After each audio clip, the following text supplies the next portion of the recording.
Well, hello, world. Welcome to another edition of Someone You Should Know. We're broadcasting live from Frisco, Texas, and Gaylord, Michigan, all at the same time.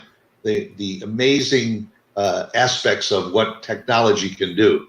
So, Mark Warner, our owner and producer, is up in Michigan, and we are here in Frisco, Texas. And I have a very special guest with me today, Mark Ammann. Welcome to the show, Mark. Thank you, Stuart. Thank you very much. Mark is here, aka Santa Claus, come the end of the year. Also, aka Mohammed Kalamata. That's a new one. And maybe even Ernest Hemingway. You could do a few things with that. Whatever will pay the bills, right? Absolutely, you got it right. Well, Mark, I know Mark, and probably many of you from the DFW area that are watching the show right now with us say, other than that longer beard and all, I recognize that guy. Where do I know him from? You probably know him from several theaters in the area. I know him most from the Frisco Improv Players. He's a regular. You've been with the Improv Players how many years? Well, all I know is we were using Roman numerals back then, so it's been a while. Yeah, I came on board a year or two after the troupe was founded. I came in as a guest at one time, and then I auditioned, and then for some reason they put me in. Go figure. for some reason you drew the short straw. Or they did, one of the two. I don't know. Well, most of the players that are in the group right now have been there for quite a while. Mm-hmm. I know Sherry and let me see who else has been there for many years. Evelyn. Evelyn, yes. Mm-hmm. Yeah. And of course, Bob Zach was the one that started the Improv Players, and he's been hosting the Players for, I believe it's almost 10 years now that they've been doing it.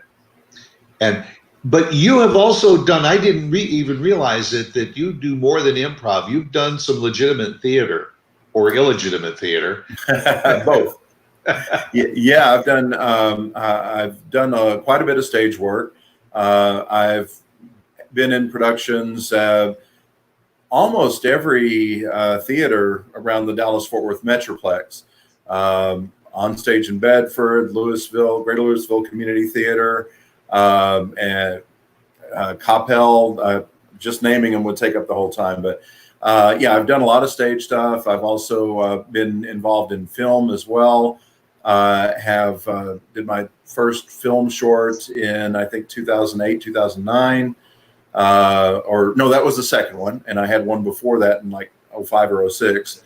So yeah, I've been doing acting for quite a while. And acting, you get a script and they give you the words that you're supposed to say. And improv, you make it up as you go along. So or the audience helps make it up too. Exactly. Yeah. Now, in the theater plays that you've been in, do you enjoy one genre over another, or have you done both serious plays, mysteries, comedies, running the gamut? All of it. As a matter of fact, what I always look for is the new challenge.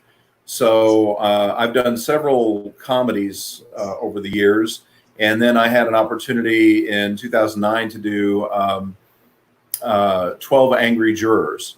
Now, you may know it as 12 Angry Men, yes, but it was 12 Angry Jurors because we had women as part of the jury, and that kind of mixed it up and made it really interesting. And I was juror number 3, the one that had the cathartic meltdown at the end. So the reviewer said I made his wife cry, and that was just wonderful for me. But I like to mix it up and do different things. One of the last ones I did at On Stage in Bedford was a 2-person show. And the challenge for me was, can an old dog like me memorize an entire play with just 2 people? And lo and behold, I did it, and it went off rather well. What play was that? It was The Secret Lives of Henry and Alice, a comedy where they go off into these mental reveries and live these fantasy lives, kind of like a Thurber-esque type of thing. Interesting. Have you ventured into musicals also? One time I did, I was Laser Wolf in Fiddler on the Roof. I actually grew out the beard for that, and it wasn't quite this long, but I'm not much of a singer, but Laser Wolf was singing drunk in the tavern, and that worked really well for That me. that Yeah. that says that I can handle that. That's typecasting. Yes. Yes. So was it the theater that led you to the improv company at Frisco, or Uh, vice versa? well, actually, I had been doing improv back around 2000, around 2000, 2002. I had the opportunity to work with a group called Murder Mystery Players. Was sitting around a table with a bunch of people, and for some reason, I cannot tell you exactly why, I broke into an Indian accent, and it was very much over the top. And this lady said, "Hey, I've got a role for somebody who can do an Indian accent. It's a murder mystery. Are you interested?" And I thought, I've got a full-time job. I've got children. I've got responsibilities. I don't think, yeah, let's go ahead and check it out. And so I went for a read, and the rest is a mystery, as you might say. So I got into murder mystery plays. By virtue of that, I connected with Evelyn and Sherry in what at that time was the Last Ham Standing improv troupe we used to play at the Pocket Sandwich Theater. And Okay. then once Frisco Improv came along, and they needed a player one night, and I got a call, "Hey, can you come in and fill in?" It's like, sure, let's do that. And that led to me getting in on the troupe.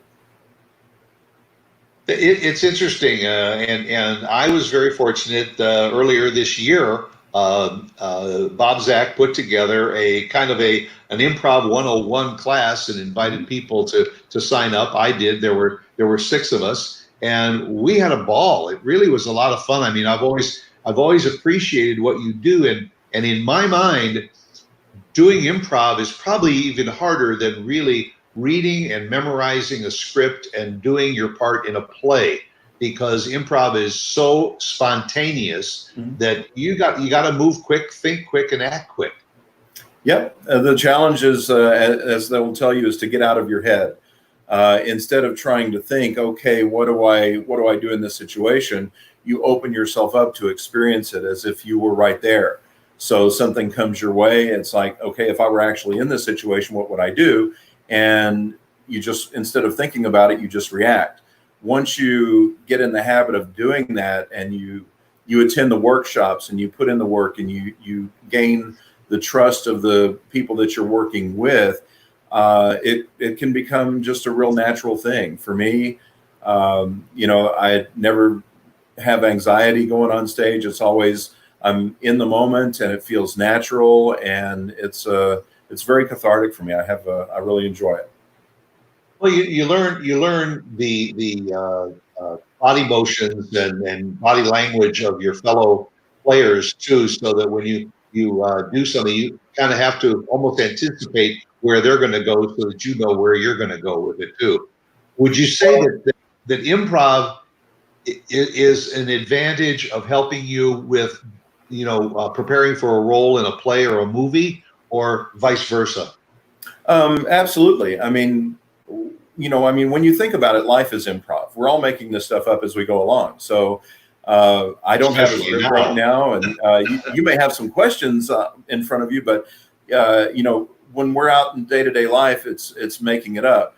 When you're on stage and you have these lines to say, and you've got your blocking, okay, I say this line, and then I cross over here to stage right, or whatever it might be.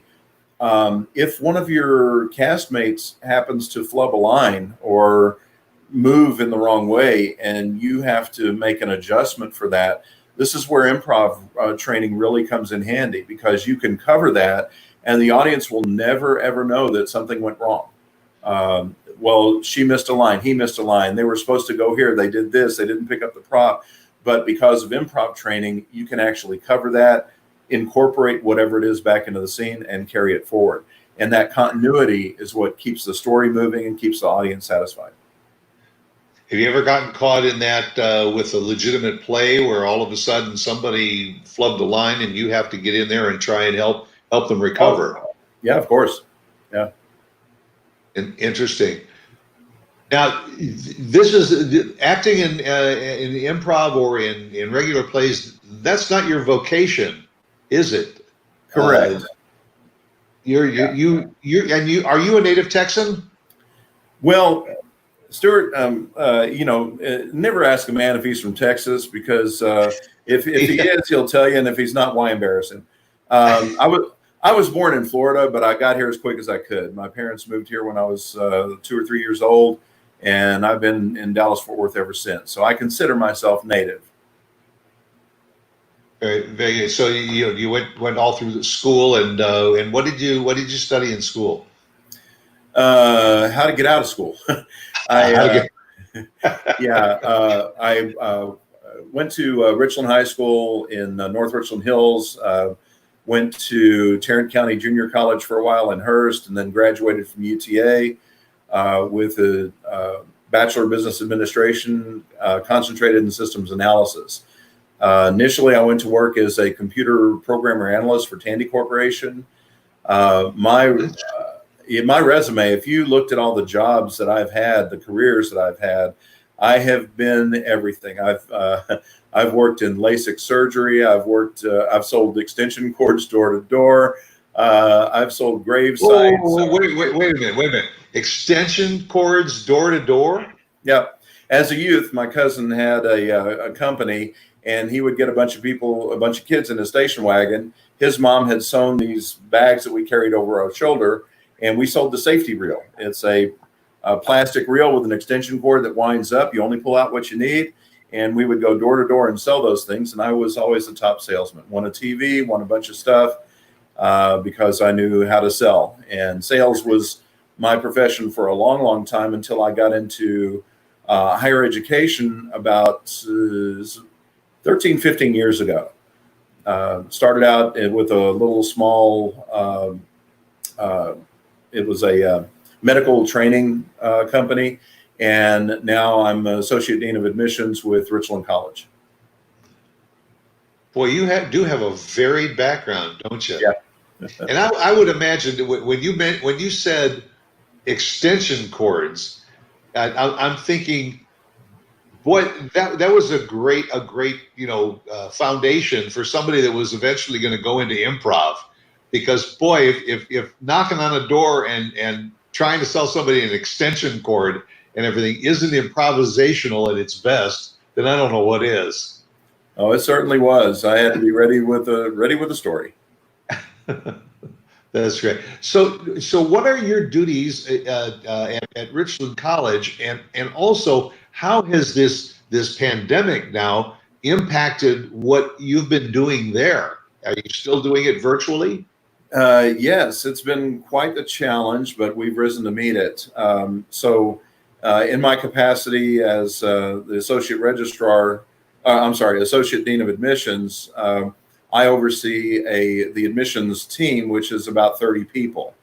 And I'm also the college registrar. So it's my signature that shows up on the transcript when the students order those. I'm responsible for the integrity and the safety of the student records. But also the main thing is getting the students, set up so that they're ready to come in and be successful.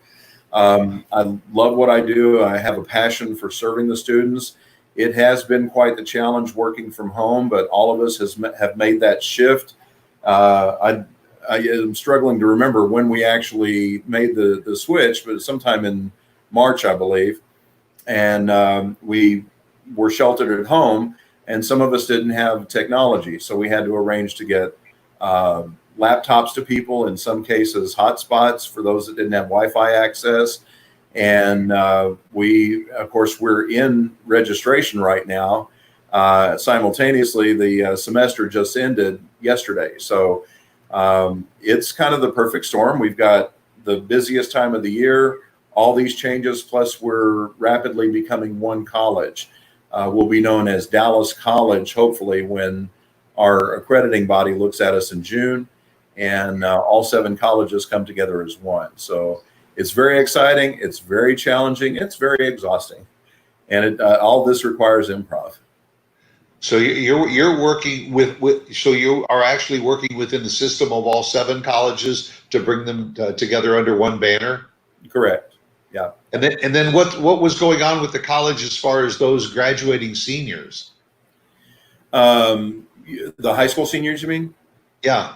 Yeah. Yeah, or with in the college when once they finish their school, here they are at the end of the season, and those that have completed their work, are they going to have any kind of graduation ceremonies virtually or? Yeah, they're working at that right on that right now. There's a team that's putting together a graduation ceremony that, if I'm not mistaken, it's going to consist of all 7 colleges, but each one will have their own separate entity. So you'll be able to identify Richland from Cedar Valley, from Eastfield, from El Centro, and so forth. I have been told, and I don't think this is a secret. So if it is. Don't send me the emails, guys. Sorry, but Oops. I'm going to let the cat out of the bag. If it is, oops. Yeah, they said that our keynote speaker for graduation is going to be Mark Cuban, which is very exciting. So, Outstanding. yeah, we're very excited about that. We had started putting together our regular annual graduation ceremony back in January. We had a couple of walkthroughs in the venue, and then when the COVID-19 shelter thing came about, we had to shift and adjust, went online with it, and handed it off to the people that are arranging it for the entire district. So it's exciting. We'll see how it all turns out. And so, in the meantime, I know that you also do some voiceover work. You pretty much do everything within the genre of entertainment. Has this offered you the opportunity to reach out and try and do things in other areas? Yes, I've actually. I haven't done a lot of voiceover because it's a very competitive market, and once you make a name for yourself in it, then that's pretty much what you do. And I've been fortunate to work with KERA and do a couple of things for them. I've worked with a book company doing some intros and outros for their books on tape. I've done a couple of voiceovers in commercials, and actually one commercial for Brian Lawn Car, where I was actually, it wasn't off screen, it was on screen, and I was in everybody's living room. So I humbly apologize to anyone who saw me in that. Yeah, I like to, again, do different challenges. What have I not done in the performing arena? I did consider unicycle riding and then quickly abandoned that. You have to have some sort of balance or something, but everyone who knows me knows I'm unbalanced, so why pursue it? Yeah, you have to be a little unbalanced to be in improv and in acting, that's for sure. And you do dialects and all too? Yes, I do dialects. It's on my resume. I do character voices. Just whatever the script calls for, I try to give the director what they're looking for, and if they don't like what they hear, then I ask for an adjustment to try to determine what they're looking for and deliver that. And it's not always right, and sometimes it is. So you take your wins and your losses and keep moving on. Well, it is interesting because one of the games that you do in improv, very often with the improv players, is you are doing a scene, and the audience suggests dialects. They could be everything from Western to Boston to English from England to German to Russian, and you'll just start with the scene, and then all of a sudden you'll be cued to change your dialect, and it's hysterical, but it's got to be almost excruciating to have your mind work that quickly to be talking in kind of a French accent, and all of a sudden somebody says Australian, and now you've got to shift gears. I know Sherry and Evelyn are very, very good at that, and also, gosh, why can't I remember his name? The tall fellow with the ball, Alfred Alfred Arias. Arias. Yeah, He's quick at doing that too. Yeah. But Yeah, the audience loves that. we've all worked together long enough that I think we've all developed a certain level of competency at that. Da, kamerad. Rasvanie ja ci fini fuci, ja ci mena karonche. You know, if I have to go into Western one more time, I don't know what I'm going to do. Yeah, it's fun because that's part of the challenge is now I have to inhabit this character and, you know, what's that going to look like and sound like for me? So it's physicality, it's vocality, use everything that you have. This is the instrument that I'm given. So I have to use all of it to bring that character to life.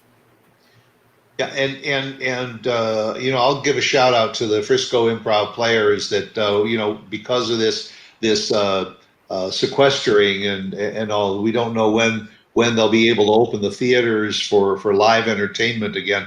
But just folks that are listening, especially those in the DFW area, just put it in your Rolodex and all that. Once they open up the Black Box Theater in Frisco, plan to go see the Frisco Improv players because you'll spend a good hour and a half with a troupe of people that really care about pleasing their audience and doing a good job. And the audience really does get involved because they're the ones that are asked for the suggestions for all of the games that you play. Right, and if I can slip this in there as well, it's 100% clean. You can bring your pastor, your grandmother. You're not going to hear anything that would be offensive in what we do, and that is a big challenge as well because in a lot of you know, comedy routines, there's a lot of entertainers out there that work blue, and That's right. we don't. We work 100% clean, and so all of everything that we come up with, you know, we stay on that positive side of things, and it's a wonderful thing. Bring your friends, bring your enemies. We don't discriminate, so we'd love to have you at once we open up. We are talking about trying to get some form of Zoom type of improv going. Great. Yeah, it's I haven't. I've trotted it out to the team, and they're excited about it. Just because of my responsibilities back at the college, I haven't really had time to put it together yet. But keep an eye out. We'll see.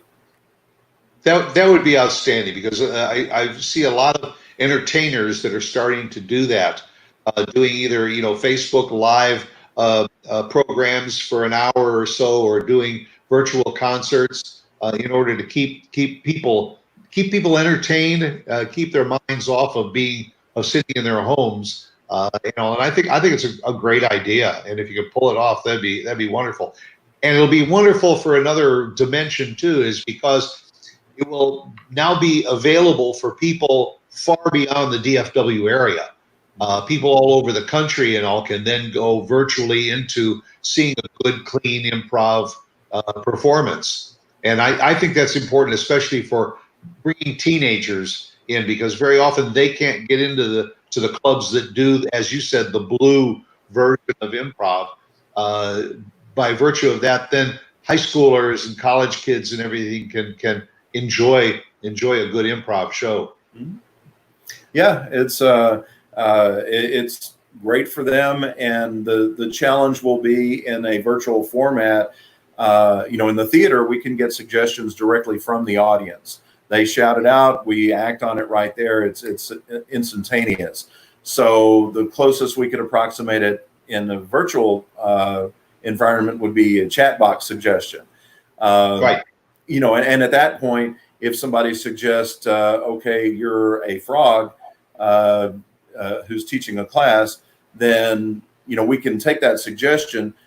Only the person who submitted it will know that they did that unless somebody's looking at the chat box, which if you're watching us, why are you looking at the chat box? Don't do that. So, you know, there's some challenges in it. So it's another thing to look forward to. We haven't gotten there yet, but I'm certain that we will before too terribly long. Now, for those that don't know, may say, well, isn't improv like stand-up comedy? They both have a comedic aspect to them, but there's a definite difference between stand-up and improv. Yes. and share that with the audience. Sure. Most stand-up comics have a set. They have all of their jokes outlined. They have the flow. They have the segues from one thing to another. They have callbacks. It's all very carefully orchestrated. I saw Jerry Seinfeld has a new thing on Netflix right now that he doesn't have to do stand-up comedy anymore, but he's doing it, and it's you can watch his show, and he's got all of these elements in there, the callbacks and everything. It's very heavily scripted and rehearsed, so that once he gets out there, he's able to hit it and just go through it. With improv, we have no idea what's going to happen. Backstage, I'm going to give you a hint, just a look backstage. Okay. Shh. What happens is Bob Zach goes over the list of the games that we're going to play. We're going to do this. We're going to do that. We're going to do this. Once they introduce us and we come out going nuts, and then he starts the games, he switches those up on us. And sometimes he'll throw games we had never tried before. Sometimes he'll do something that wasn't on the list that he thought, well, this is going to be a better fit. We're going to do that. So we never know what's going to happen. And the suggestions are all coming from the audience. So everything is organic. If you've ever seen Whose Line Is It Anyway on TV, our show, the games that we play are modeled after that somewhat. But once again, differentiations are we're 100% clean. The other thing is there's no rehearsal and no editing. If you ever watch that show, it's a show and it's edited.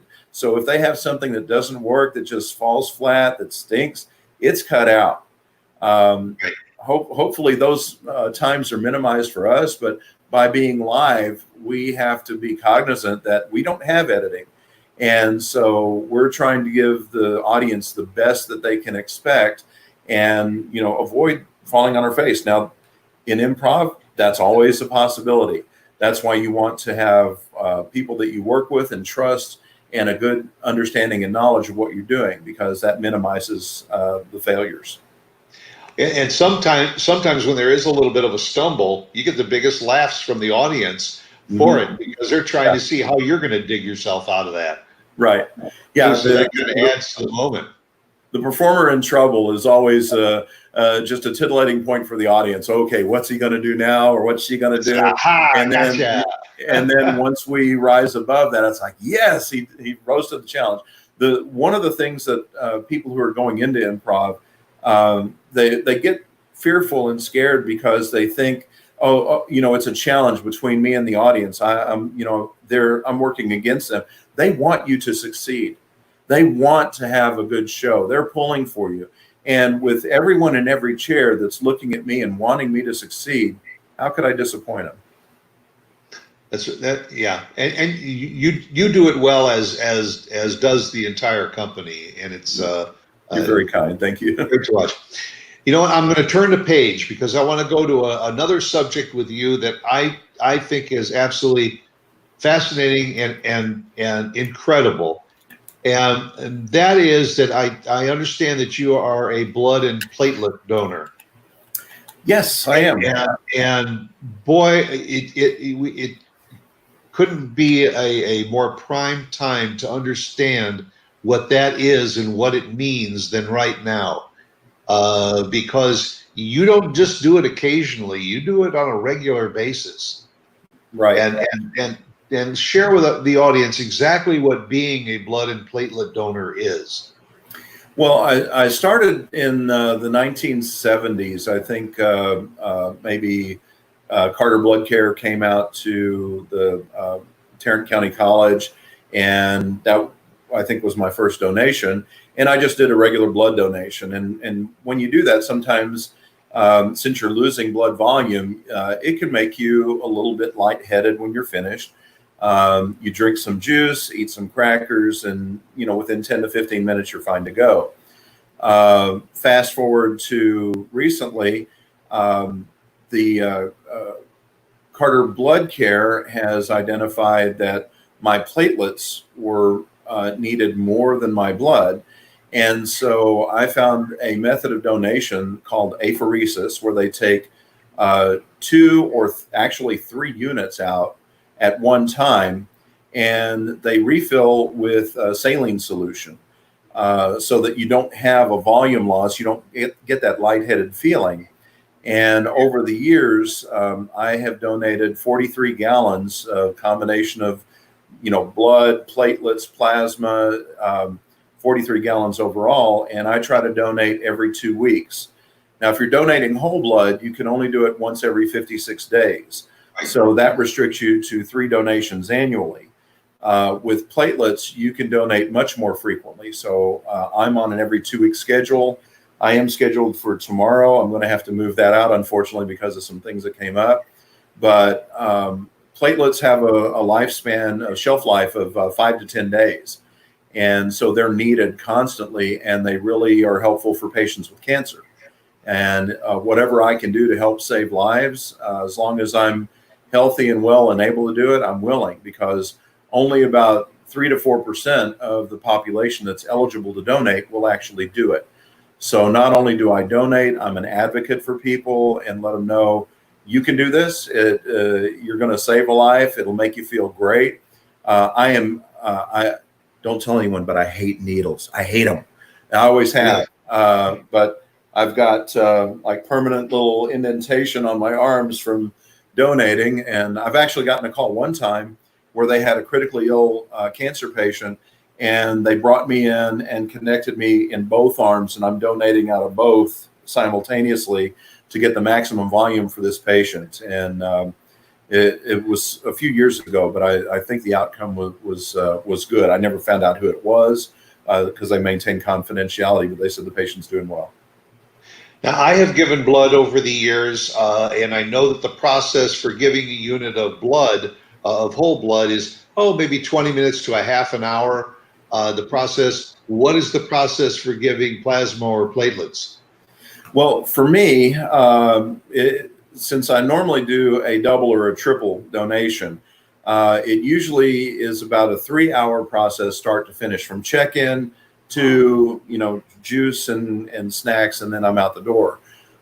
Sometimes it's 2 hours, but what I do is I have a Blu-ray player that I take with me. They have them at the centers, by the way, so you don't have to take it. But I've got a gig bag. It's got my Blu-ray player. It's got my headphones. It's got my squeezy balls, so you have to squeeze as you're donating. And then I find a good DVD or Blu-ray that I want to take with me. Sometimes hit Redbox on the way. And then I just sit there and my since I'm larger than life, I'm fortunate to carry around this table with me. So when I'm reclining in the bed, the Blu-ray player fits right here, and I can watch my video and donate and have a great time. It's wonderful. Well, I think that's inspirational to a lot of other people that are listening, and for those that are listening, that are raising your eyebrows and saying, "Wow, I didn't know that there's a difference between giving blood and giving plasma and giving platelets and all." There are blood centers all over this country. Call your local blood center and find out if they are in need of blood, even particular, types of blood. I happen to be B positive, which is fairly common, but I know that O is the universal blood type. But there are needs for specific blood types. But in all these years, I wasn't that aware of the vast need for just the plasma or just platelets and all for specific uses. And gosh, for people that are listening, if you've got 2-3 hours to spare, once a month or every couple of weeks, like Mark does, just think of the advantage that you have over other people. You're helping to save lives.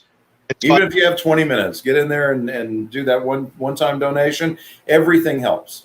That's right. And as Mark said, you get some juice and snacks on your way out, and you get a good feeling that you've done something that is going to help a cancer patient, a victim of a tragedy that needs blood transfusions immediately. It's something that is really not difficult to do. Some people say, "Oh, no, I don't want to give up." Your body replaces it very, very quickly, very efficiently. And I was amazed when I read that you do that on such a regular basis. and you're to be congratulated for that. Well, thank you. I grabbed one of the pictures that I found on your list of photos and all, showing you wearing your T-shirt that says that you are a platelet donor, and I said, well, that one's got to go as part of my promotion for the show. And you've been doing that for how long now? I started in the 70s. Yeah. Wow. Back then, they used to have this little card, and they would type the information on the card when you made the donation. Now everything's computerized, Right. and they keep track of it. So the 43 gallons that I referred to is the count from the point where they went onto computerized donations. So I have no idea what the count was before that. I still have, because I don't throw anything out, I'm a pack rat, it sucks, but I've got all of these things in a drawer somewhere that have the cards and the donations that I did back in the 70s and the early 80s, before computers became the thing. And the 43 is where I'm at right now, not counting that early stuff. And that's 43 and counting. Yep. My goal is to make a 55-gallon drum. If I can do that, then I've got it going on. Then you'll start filling another one. Yeah, exactly. And one of the benefits, by the way, for Carter Blood Care, if you're a frequent donor and you donate as often as you can or on a certain schedule or whatever, they invite you to this donor recognition banquet. They feed you, they have a keynote speaker. You get to see everyone else who's doing the same thing that you're doing. And my goodness, the last one I attended, they had people, if you donated 75 gallons or more, remain standing, and everyone else sits down, and you look around, all these people, 75 gallons, 100 gallons. I mean, it's amazing what some of these people do. And it's very inspirational. And then when you hear from the people who have been helped, it just really solidifies, I'm doing the right thing, I'm making a difference, and I'm changing and saving lives. And for me personally, that's what I'm all about. Now, considering the situation that we are all in, where there's talking about staying home and covering with the masks and not being socially connected and all. Yeah, sorry. As far as continuing to donate blood and all, the centers are safe. They take all of the necessary precautions, and it's still a safe thing to do, in your opinion. Oh yeah. They have changed the centers up. So it used to be when you would walk in, you would have to take your pen and sign in on a sheet. They've done away with that. They want to minimize touches. So the chair, they have appointments. You cannot walk in any longer. You have to make an appointment. Okay. And then you'll sit in a chair that is separate from the other chairs, appropriate distance. Excuse me. They're always wiping down things. Once you get into, the station where you're going to be donating, that bed has been wiped down. Everything's been wiped down. Everyone's taking the precautions. I've never felt safer than when I'm right there, because, I don't see how a germ stands a chance in that place. But it's not been an issue. And the biggest thing is, trying to figure out how to open the door to go in, because everyone grabs the door handle. So I get a little towelette and open it, and in I go, and I'm good. But once you get inside there, everything else is fine. Anybody else in your family also a part of the donation program? My wife has a bit of anemia, so she's not able to. I've got we have 3 children, one of each. One of each? Sorry, no. That's an improv line. Yeah, 2 of them are adopted, and we're still looking for a home for the 3rd one. So if anyone is interested, sorry, we've got 3 boys, and I know that at least 2, if not all 3 of them, have donated. They're not on a regular schedule as I am, but they have their lives and their responsibilities, and everyone has to make the decision for themselves. I'm just here to advocate for those who are able. Get out there and do it. It's a wonderful thing. It feels good. And the T-shirt you referred to, they give you clothing. Isn't that cool? Once you donate, they give you T-shirts. I've gotten tickets to the Rangers. I've got tickets to the Cinemark if they ever open back up, when they open back up. So you get all kinds of goodies as well, and the feel good that goes with it.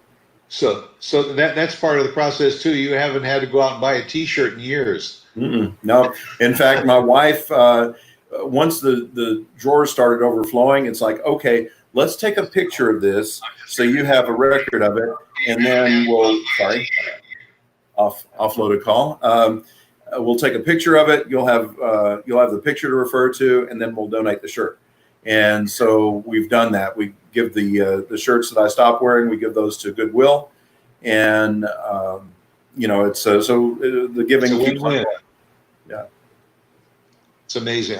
So now we've covered the fact that you have been an actor and done voiceovers and improv. You're a blood donor. You're an educator and a dean. So I was thinking that's probably about it. And then I saw on the list, he's a magician. How long have you been doing that? Oh, no, I'm sorry. How long? It's been. I need a suggestion from the audience. Actually, a very good friend of mine got me started as a magician at age 15. My good friend James Butler was the resident magician at the church that I attended. And as he and his family were relocating, he gave me an entire footlocker full of magic tricks and taught me how to do some things. So I learned how to do it. I started doing magic semi-professionally at one point. That means you have a job, but you still book a gig and get paid for it. I do like getting paid for it. It's a lot of fun. But Makes it worth it. Yes, it does. You got to cover your expenses, right?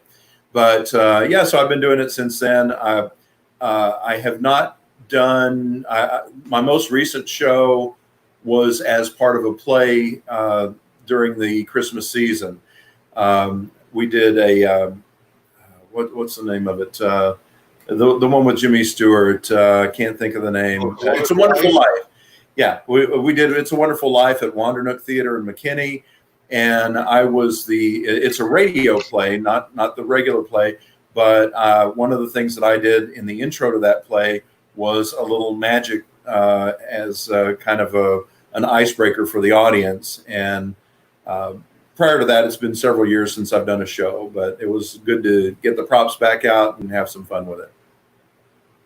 That's excellent. So you have any magic available for the audience? Oh, a magician always has magic. But usually I work with, I like to do with borrowed materials. So do you happen to have like maybe a quarter, something? A quarter would work. You got it? Okay. Yeah, if you can just hold that up closer to the camera, and I'll just, there you go. Just reach out there, and that's it. Excellent. Okay, thank you. That's exactly what I needed. Oh, so you do get paid for your work. Oh, yes. So I haven't tried this. I'm gonna try to adjust the camera a little bit. And here's what I'm going to do is I'm gonna try to make this disappear. You have to sometimes improvise with a magic wand, but I'm gonna, on the count of 3, it's gonna disappear. I'm gonna close my hand. My hand's not gonna leave the side here. 1, 2, 3, and it disappeared. There it is. Okay, it came back. I was kind of expecting the quarter, but sometimes it's the one. So you never know. So this didn't launch your career. No, but it'll probably end it. But we'll see. Amazing. So what beyond these things that you're doing, is there any other passions that are in your life? Any other hobbies that you normally like to do that maybe you can't do right now? Acting and improv is a lot of what I do. I love spending time with my family. I've got, as I mentioned, 3 boys. 2 of them are out of the house. The 19-year-old is still here. He just finished up his spring semester at Brookhaven. Yay, go Daniel. And then we enjoy visiting with our granddaughter. She'll be 2 years old in August.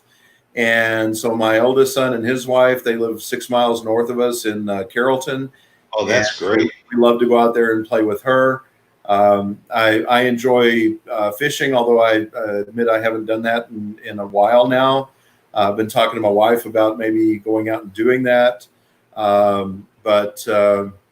I mean, I just love living life and trying to be a positive influence, try to help people do what I do. I love changing lives. I love saving lives. And if I can inspire people to do that, then that's great. Well, you're an inspiration in the fact that you do, but you also give back. And I think that's something that a lot of us have learned how to do because of this pandemic. I know in my neighborhood, if I'm on my way to the grocery store to pick up a few things, I see one of my neighbors. Is there anything I can pick up for you? So that you don't have to go out and do that. We've learned how to do that, and hopefully we will carry that forward once this bypasses us. We will continue to be more helpful to our friends and neighbors.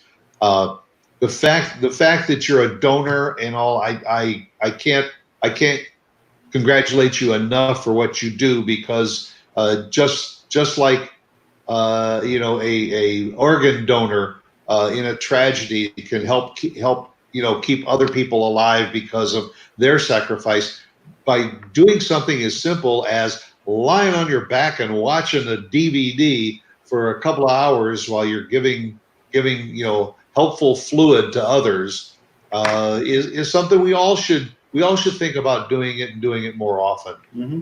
I would agree. And I'm also an organ donor. You can see that on my driver's license. It's got that little heart.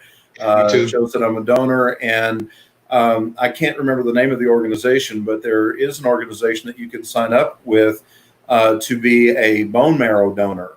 So they have not called me, and I may have aged out of it by now. I don't know if they told you, but I'm 127. Don't I look good? I'm right behind you, because I've been told I'm 109. Yeah. Well, happy birthday. Yeah. Hey, speaking of birthdays, yours is one day after mine. Is it really? December 5th. And you're we need to get together and celebrate. There you go. We'll either do it in person or virtually. Yeah. Hopefully everything will be open by then. Please, Lord, let it be open by then. Yes. Yeah. I hope so too. Or we can do it improvisationally. Yeah, exactly. Well, one of the games that you play, and I wrote a note down because it's one of my favorites too, is called 185. And it's a lot of fun, and I thought maybe just take a minute and tell the audience what 185 is, and then maybe we'll throw a couple of them out there. Sure. Well, 185 is based off of a standard joke format. 185 blanks walk into a bar. The bartender says, "We don't serve blanks here." And then there's the pun or the punchline that shows up after that.